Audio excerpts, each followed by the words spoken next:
اس کائنات میں جتنے بھی انسان بستے ہیں ان میں سے افضل مجد و شرف کے لحاظ سے اہل ایمان ہیں۔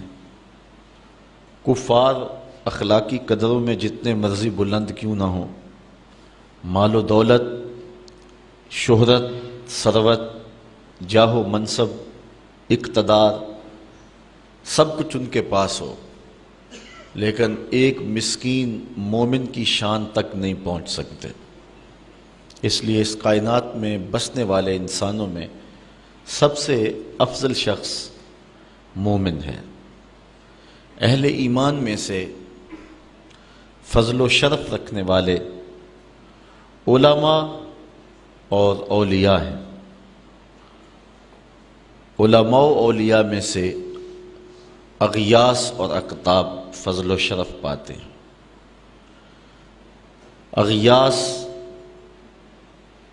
اور اقطاب کا جہاں نقطہ عروج ہوتا ہے وہاں تابی کا مرتبہ شروع ہوتا ہے، اور جہاں تابی اپنے نقطہ کمال کو پہنچتا ہے وہاں صحابی کا کمال اور عظمتیں شروع ہوتی ہیں۔ صحابہ میں سے جو مہاجر صحابہ ہیں وہ فضیلت والے ہیں۔ مہاجر و انصار میں سے جو بدر میں شریک ہوئے ہیں وہ افضل ہیں، اور ان میں سے عشرہ مبشرہ جن 10 لوگوں کے لیے حضور نے جنت کی بشارت دی وہ افضل ہیں۔ ان 10 لوگوں میں 4 اصحاب افضل اور مرتبہ و مقام سے اعلیٰ ہیں، اور ان 4 میں سے سب سے افضل حضرت ابوبکر صدیق رضی اللہ تعالی عنہ۔ یہ ہمارا اہل ایمان کا عقیدہ ہے۔ صحابہ کے درجے متفاوت ہیں۔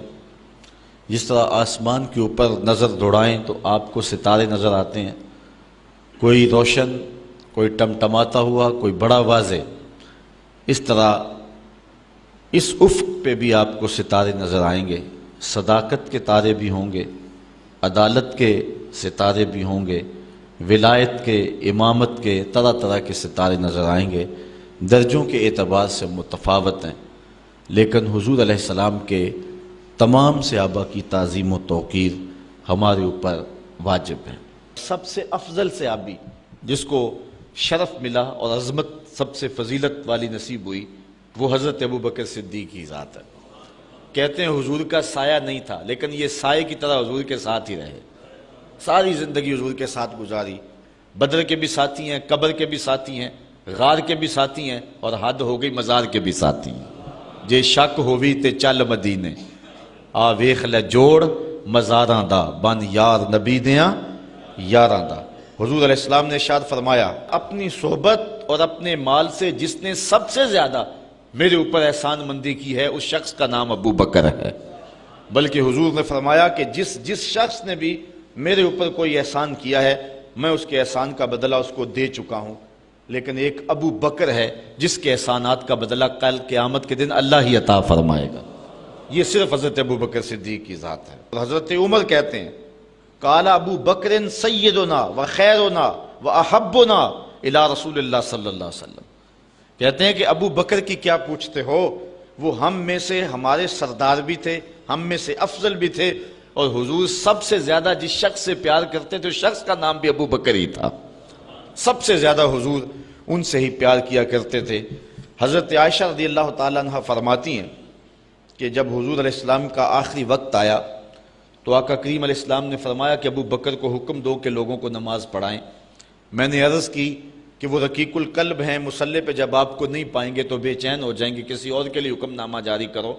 حضور علیہ السلام نے فرمایا کسی قوم کے لیے مناسب ہی نہیں ہے کہ ابو بکر ان کے اندر رہتے ہوں اور امامت کوئی اور کروائے۔ ابو بکر کا حق ہے کہ وہ امامت کروائیں۔ حضرت عمر رضی اللہ تعالی عنہ سے ایک روایت سنیے، کہتے ہیں حضور نے ایک مرتبہ فنڈ کے لیے ارشاد فرمایا کہ لاؤ راہ خدا میں پیش کرو، تو میرے پاس اتنی خوشحالی تھی کہ اتنی کبھی خوشحالی ہوئی نہیں تھی، تو میں نے کہا اگر ابو بکر سے بڑھ سکتا ہوں تو آج بڑھ سکتا ہوں۔ میں گیا اور آدھا مال لے آیا۔ حضور نے پوچھا عمر گھر والوں کے لیے کیا چھوڑا ہے؟ میں نے کہا اتنا ہی چھوڑ آیا ہوں۔ آدھا لے آیا ہوں آدھا چھوڑ آیا ہوں. کہتے ہیں پھر ابو بکر سارا مال ہی سمیٹ کے لے آئے. اللہ اکبر. حضور نے کہا ابو بکر تم گھر کے لیے کیا چھوڑا ہے؟ تو حضرت ابو بکر رضی اللہ تعالیٰ نے کہا اب قیت لہم اللہ و رسولہ. حضور میرے سامنے بھی آپ ہیں، میرے گھر میں بھی تو آپ ہی ہیں نا.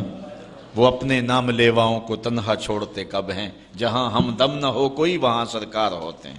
تو کہا میں اللہ اس کے رسول کی رضا کو گھر چھوڑ آیا ہوں. حضرت عمر کہتے ہیں پھر میں نے کہا کہ میں ابو بکر سے کبھی بھی نہیں بڑھ سکتا. اللہ تعالیٰ نے ان کو شان ہی انوکھی دی ہے.